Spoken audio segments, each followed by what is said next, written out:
Termiz shahri o'z tarixi davomida turli nomlar bilan atalgan. Shaharning tarixga kirgan eng qadimgi nomi Darmit bo'lgan. Bu nom dastlab 1969-yili Afg'onistonning Lag'mon vodiysidan topilgan Hind podshosi Ashokaning oromiycha bitigida tilga olinadi. Bundan tashqari, kushonlar davrida Budda yozuvi matnini tibet tiliga tarjima qilgan muallif Vaqtu daryosi bo'yidagi Darmita shahridan Dharmamitra deb qayd etadi. Bu yerda ham shahar Darmita deb ataladi. Termiz shahri miloddan avvalgi 293-yili ko'chmanchilar tomonidan vayron etilgan. Keyinroq Salafkiylar hukmdori Antiox I tomonidan qayta tiklanib, Antioxiya Darmita nomini olgan.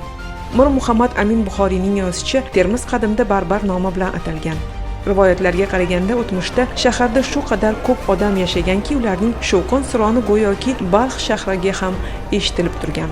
Shu bois Termizni shahri G'ulg'ula deb ham atashgan. Termiz shahri 1220-yilning kech kuzida Chingizxon boshliq Mo'g'ul bosqinchilariga juda qattiq qarshilik ko'rsatgan. Shaharliklar orasidan birorta ham xoin chiqmagan. Termizliklarning fidoyiligi butun Sharq olamiga mashhur bo'lgan. Shu sabab shahar Madinat-ur-Rijol, ya'ni mardlar shahri nomini olgan. Mo'g'ullar shaharni butunlay vayron etgach, eski Termiz o'z o'rnida qaytib tiklanmadi. 14-asr 30-yillarda Mavronnahrda bo'lgan arab sayyohi Ibn Battuttaning yozishicha, Mo'g'ullar bosqinidan so'ng daryodan 2 mil narida yangi shahar barpo etildi va u Termiz deb ataldi. Shaharni qayta tiklaganlar sha'niga unga Madinat-ar-Rijol, erlar shahri deb nisbat berildi. Bu nom 15-asrda zarb etilgan tangalarda ham uchraydi. Ammo shaharning eng ko'p qo'llanilgan nomi Tirmiz yoki At-Tirmiz bo'lgan. Bu nom arab, fors va turk manbalarida qayd etiladi. Termizda 12 kun yashagan Sam'oniy garchi ba'zan Turmuz shaklida uchrasa ham adabiyotlarda